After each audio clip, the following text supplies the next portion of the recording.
देवी प्रपन्नार्ति हरे प्रसीद प्रसीद मातर्जगतोऽखिलस्य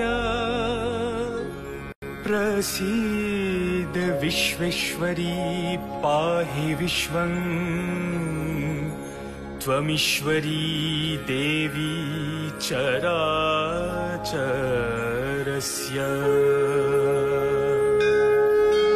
দেখো ভাই, মা আসছেন।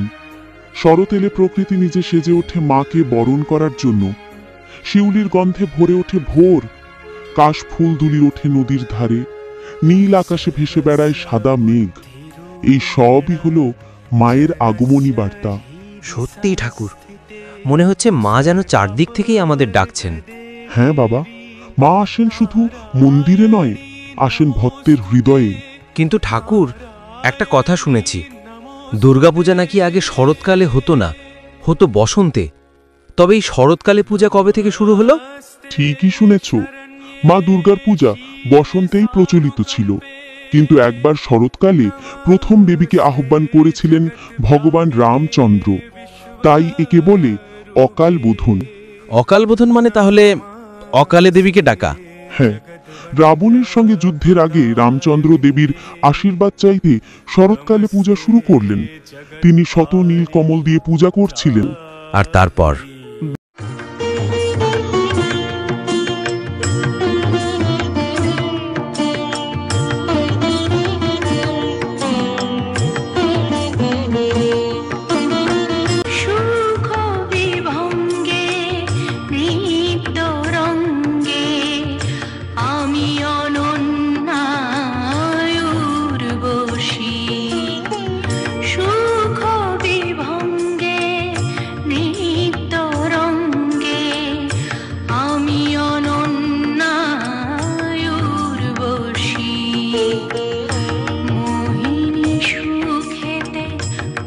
একই হনুমান, একই ভ্রাতা লক্ষণ। যাবার পূর্বে আমি তোমাদের বারবার করে বলেছিলাম দেবীর চরণে আমি 108টি নীল কমল অর্পণ করিব। তা সত্ত্বেও তোমরা কেন 107টি নীল কমল নিয়ে আসিয়াছ? দেবীর পূজার সময় বয়ে যাচ্ছে, এর মধ্যে আরও একটি নীল কমল নিয়ে আসা তো অসম্ভব। দেবী ক্রুদ্ধ হলে সবকিছু ঝাড়খাড় করে দেবে। তা কি করে হয় প্রভু? আমরা তো আপনার কথা মতো 108টি পদ্ম গুনে গুনে তুলে নিয়ে এসেছিলাম। বেশ, আমি বুঝতে পেরেছি দেবী আমাকে পরীক্ষা করছেন। ছোটবেলায় সবাই আমাকে কমলোলোচন বলে ডাকত। আজ আমি আমার এই চোখ দেবীর চরণে নিবেদন করব। থামো রাঘব, যে একটি পদ্ম তোমার অভাব বোধ হচ্ছিল, সেটি আমি মায়া বলে আড়াল করেছিলাম তোমার ভক্তি পরীক্ষার জন্য। তুমি পরীক্ষায় উত্তীর্ণ হয়েছ। আজ আমি তোমায় আশীর্বাদ দিচ্ছি, রাবণ বধে তুমি সফল হবে, আর তোমার এই পূজা যুগে যুগে অকাল বোধন নামে পরিচিত হবে। বেশ ঠাকুর, এবার তুমি আমাদের মহিষাসুর মর্দিনীর কথা বলো। বেশ, তবে তাই শোনো। মহিষাসুর নামক এক অসুর অসুরকুলের গৌরব পুনরুদ্ধার করার আশায় ব্রহ্মাদেবের তপস্যা শুরু করলেন। নমো ব্রহ্মা, নমো ব্রহ্মা,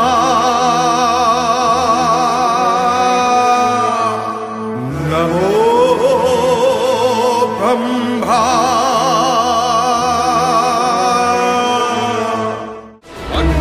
অধিকার করে মহিষাসুর শুরু করে তাণ্ডব। বিপন্ন সব দেবতাগণ এসে কাত্যায়ন মুনির আশ্রমে শরণাগতি নিলেন ত্রিদেবের। দেবতাদের দুর্দশার কথা শুনে ব্রহ্মা বিষ্ণু মহেশ্বরের আনন রক্তবর্ণ ধারণ করে। তাদের ভ্রুকুটি থেকে তেজ রাশি হয় নির্গত। সেই পর্বত প্রমাণ জ্যোতিপুঞ্জ প্রজ্বলিত হুতাশনের ন্যায় যে দীপ্যমান কিরণে দিগমণ্ডল পূর্ণ করে দিল।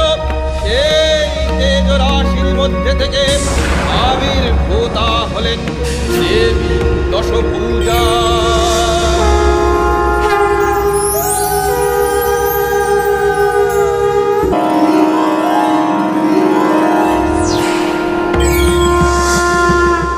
শঙ্কর দিলেন ত্রিশূল, বিষ্ণু দিলেন চক্র, বরুণদেব দিলেন শঙ্খ, অগ্নিদেব দিলেন শক্তি, ধনুর্বাণ দিলেন পবনদেব, ইন্দ্র দিলেন বজ্র, ব্রহ্মা দিলেন অক্ষমালা কমণ্ডলু, যম দিলেন সুতীক্ষ্ণ খড়্গ, অভেদ বর্ম দিলেন বিশ্বকর্মা, বাসুকী দিলেন নাগহার, হিমাচল দিলেন সিংহবাহন, নানাস্ত্রে দেবী হলেন সুসজ্জিতা।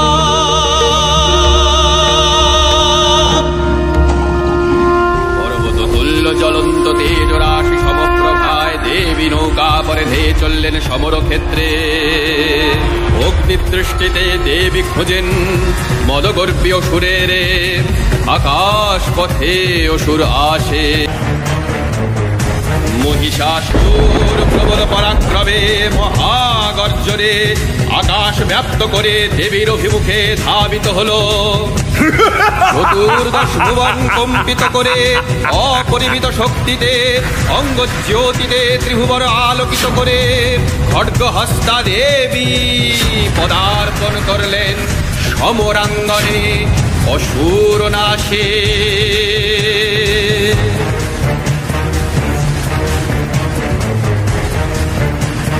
মহিষাসুরের দেহ থেকে নির্গত হলো ইক্ষুর চামর উদগ্র অশিলোমা অসংখ্য সেনা। দেবীকে পরিবেষ্টিত করে আবির্ভূত হলেন শত শত দেব সেনা। সমরে বিশ্বকম্পমান, রুদ্ররূপী মহামায়া অসুর পানে ধান। মহিষাসুর সঙ্গে তার অযুত অসুর সেনা, যুযুধান সমরে তারা হার মানবে না। যুযুধান সমরে বিশ্বকম্পমান, রুদ্ররূপী মহামায়া অসুর পানে ধান। মহারণে মহামায়া অসুর নাশে ভয়ঙ্করী। মহামায়ার বিপুল জ্যোতি অগ্নিপক্ষীর পাখায় ত্রিলোক ভুবন ব্যাপ্ত করে স্বর্ণ আলোক ধারায় অদৃশ্য মহিষাসুরের মায়ার জাল ছিন্ন করে দিল। দেবী নাচেন তীব্র রণরঙ্গে, রণহংকার যুদ্ধ চলে অগ্নির তরঙ্গে। মহিষ প্রবল পরাক্রমে ভয়ঙ্কর যুদ্ধ করে মহামায়ার সঙ্গে। মহারণে মহামায়া অসুর নাশে ভয়ঙ্করী। খড়্গরোগে রণচণ্ডিকা শঙ্করী, রণচণ্ডিকা শঙ্করী।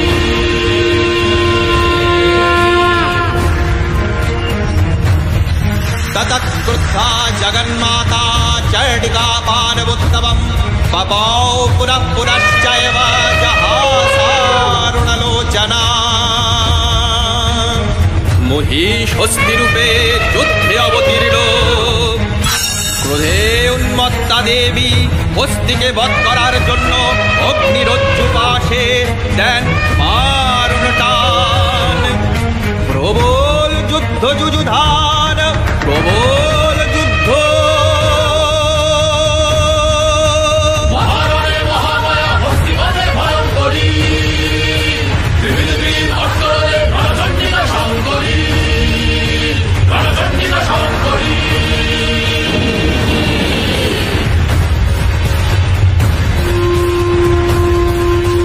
সংহার মূর্তি ধারণ করেন চণ্ডিকা দেবী বিশ্বকাপে ত্রাসে। অসুর শক্তির অহংকারে পর্বত সমান আকার নিয়ে ভীষণ গর্জনে বিশ্ব পরিব্যাপ্ত করে সেই পর্বত নিক্ষেপ করে মহাদেবীর দিকে।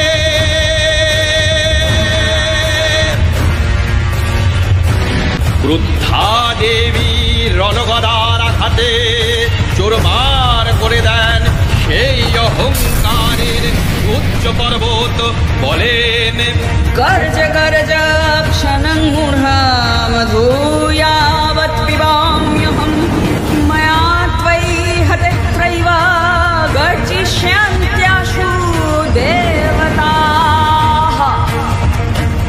অতঃপর মহিষাসুর ধারণ করে রূপ মহিষের। এবার দেবী বধ করবেন মহিষকে ভয়াল আক্রোশে। সিংহ বাহন যায় গর্জি, হায় মহিষ পানে।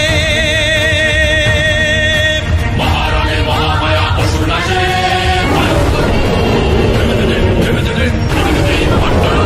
চণ্ডিকা শঙ্করী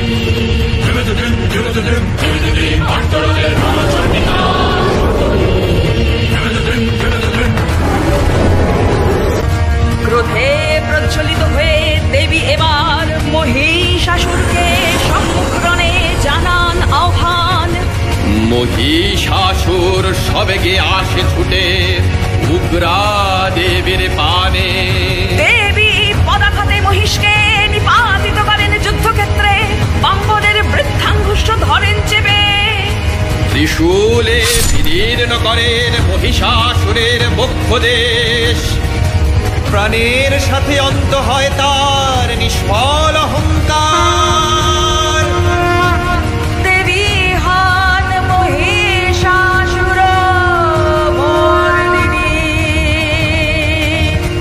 দেবী হন মহিষাসুর মর্দিনী। देहि जयं देहि यशो देहि दिशो जहि।